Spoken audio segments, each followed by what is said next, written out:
Hey guys, my name is Michael, and today Apple just released some new iPads. So in this video, I want to talk about it with you, and I kind of want to talk about why Apple's iPad lineup for the beginning of 2019 is a lot more well-defined now than it was before. So we have a well-defined low-end iPad, we have two brand new mid-range iPads, and we have the highest-end iPad Pros. So let's go ahead and talk about both of these new devices in this video right now and give you a quick recap of what Apple just announced this morning. So of course it starts with the new iPad Air. So technically this is the iPad Air 3, although Apple did remove the numbers from it. So I guess in documentation purposes, Apple is just going to call this the iPad Air and then in brackets 2019. So if I click on it here, you can see here in Canada, it starts at $649, but in terms of US dollars pricing, this does start at $499, which as you may remember was the original starting price of the original first ever iPad. So I guess it's very important to Apple that they get it starting at that $499 price point, just so they can get as many people buying this iPad as possible in the US. And I think $499 is a good starting point for a mid-range iPad. So what is different with this new iPad Air? Well, it's kind of weird because on the outside, this iPad Air looks identical to the 10.5-inch iPad Pro, which can be a little bit confusing because that 10.5-inch iPad Pro has quad speakers on all four corners and a Pro Motion display at 120 Hertz. This iPad does not have that. And you can also see it does not have a protruding camera lens, so the camera is significantly downgraded. I think the aperture is all the way down to f2.4, and it can only record slow motion in 120 frames per second. So I think this camera is straight out of the iPhone 7 or maybe even the iPhone 6s. The camera system is not very advanced, but they do have, it looks like a bit of a darker space gray color, and then we also have here a new gold color. In terms of pricing, it starts at $499 and $649 in Canada. If you go here to the iPad mini, I think this is the least exciting of the releases today, just because the iPad mini looks so dated in my opinion. I think Apple definitely could have gone with a slight redesign, just because the forehead and the chin look so big on this very small 7.9-inch display. But I was using an iPad mini in the Apple Store a few weeks ago and it was ridiculously laggy.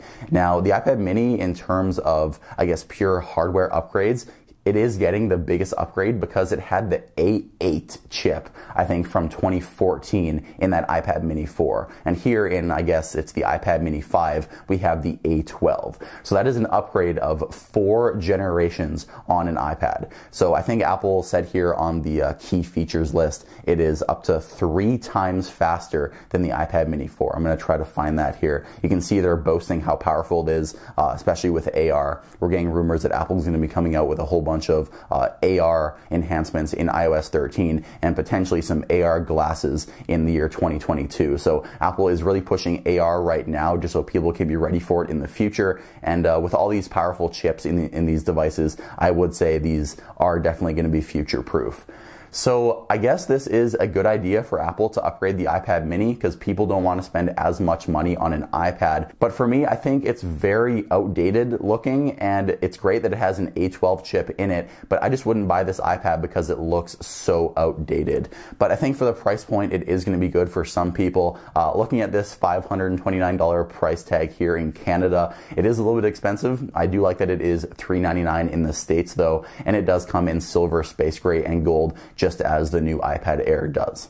So now I want to quickly talk about the iPad lineup and why I think it is a lot more well-defined. So we can start at the very low end. The original 9.7-inch budget end iPad is still here. In Canada here, it is selling for $429. This has the A10 chip. It does not have a laminated display. It does not support the Apple keyboard, and it does not have a very good display in my opinion. It's not laminated. The brightness isn't very good. It only has the A10 chip. It's pretty thick, and I just wouldn't recommend this iPad unless you are on a very, very strict budget and you can't afford anything else. This iPad is very outdated in my opinion, even though it's the newest model. I think the A10 chip isn't going to be very good in the future, and I just don't think it's a very good purchase right now. But as we step up to the mid-tier model for 2019, I think this is where it starts to make a lot more sense. So we have the new iPad mini, so I guess it's the iPad mini 5, and we have the new iPad Air. I don't know why these aren't together now in the Apple Store application, because pretty much the iPad Pro here is top of the line, and then iPad Air is mid-level, and then this iPad is the bottom of the line. I think they should move the iPad mini up a spot just because this is a lot more powerful than the regular iPad. So in the mid-range, we have the A12 chip running all of those devices. So the iPad Air and the iPad mini, they have the A12 chip, and then at the top of the line, we have the iPad Pro running the A12X chip. So I think this is a very good product lineup for Apple going into 2019. I do like how all of the categories of iPads have a lot of separation between them. So when you get the new 2019 iPad Pro, you get that new design, you get the 120 hertz display, you get the unbelievable camera, you get all the new features. But when you get the iPad Air or the iPad mini, you're still getting the A12 chip, but you don't get as new cool features as you would get with the iPad Pro 2019. And then if you get the original iPad 9.7 inch, the budget end iPad, it's going to be a good experience because it's still iOS, but the screen isn't laminated, it's pretty thick, it's going to be slow in a few years, and it's a little bit expensive for the processor you're getting. So yeah guys, we now have, like I said, in my opinion, a very well-defined iPad lineup, and you can tell me in the comments what you think of this.